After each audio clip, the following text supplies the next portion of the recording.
joining us today for you on the Daily Edition, he's not going to sit in silence. No, John Farnham is going to headline a star-studded concert for drought relief. Plus, the latest Markle family drama is what made the Duchess's dad hang up on Prince Harry as Meghan's sister lets loose again. Then she's the darling of the kitchen. Maggie Beer opens up on her recipe for success. And she's 17 and already come up with an invention that could save lives. The teen inventor on an unstoppable mission.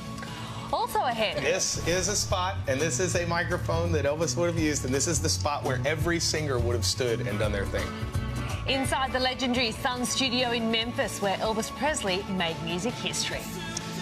Also this afternoon, breaking news with health fears for legendary singer Aretha Franklin. That story for you soon. But first, here's Ryan with today's headlines. Tom, Sally, good to be with you both. Good afternoon, everyone. Coalition MPs are rallying behind the Prime Minister after his popularity took a hit in the latest news poll. It comes as Malcolm Turnbull prepares for a showdown with rebel backbenchers at tomorrow's party room meeting over energy policy after a 6-week break.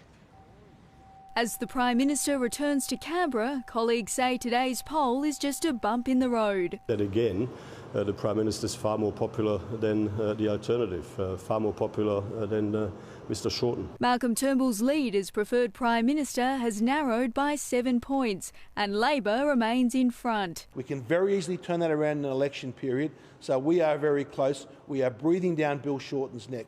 The Prime Minister hopes to boost support with his new energy plan, discussed by Nationals MPs in a briefing by the competition watchdog, ahead of a showdown in the Coalition party room tomorrow. I hope that, as it did last time, that there will be strong and overwhelming support. The government's considering underwriting new power generation to win over disgruntled backbenchers who want the plan to support new coal-fired power stations. This is exactly what we need to get electricity prices down and to ensure reliability. I think this is a last-minute concession to try to get a dodgy policy through the party room. Barnaby Joyce wants a plan B to break up the major energy firms if the policy fails to lower power bills. If the power prices don't go down, we have the capacity to drive them down. That's not something that we're looking at. Mr Joyce is still threatening to cross the floor if he's not satisfied. But of course you reserve that right all the time. The government still has another fight on its hands over company tax cuts, with the Finance Minister confirming he'll put them to a vote in the Senate this fortnight.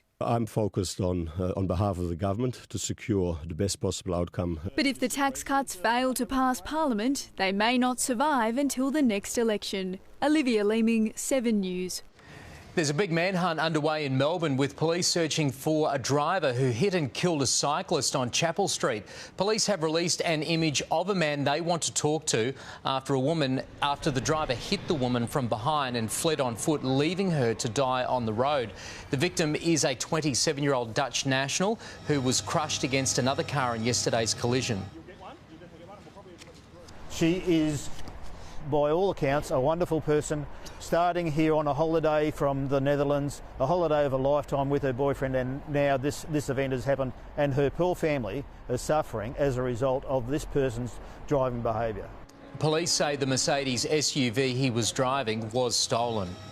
A killer is on the run in Sydney after a man was beaten to death. The victim was found late yesterday in a park at Lanier in the city's southwest. Police performed CPR, but the victim could not be saved. Great footballer, we probably got sick. Trophies everywhere in the house. Always with his nephews playing football out the front. A harmless player, mate. A harmless player. He would never hurt a soul. Never. The motive for the attack is unclear. A man was woken by bricks falling on top of him after a car smashed into his home in Perth overnight. Despite the shock, he escaped serious injury. Police say they noticed a white Mazda weaving along the road in the suburb of Victoria Park. They put their lights and sirens on, but the car sped away and crashed into the front of a house. A 23-year-old woman who was driving the Mazda has been charged with reckless driving. Australian diplomats will provide consular aid to an Australian teenager detained in Bali. The 17-year-old is accused of stealing 2 watches from a duty-free shop. The teenager from Mermaid Waters on the Gold Coast was reportedly arrested at the airport as he prepared to fly home. A lawyer appointed to be the boy's representative hopes the matter will be dealt with through mediation rather than the courts. And it was a case of all hands to the rescue to save a car that was in danger of falling into a huge sinkhole.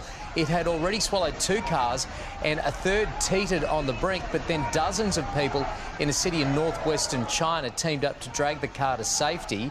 The region has since seen torrential rain in recent days.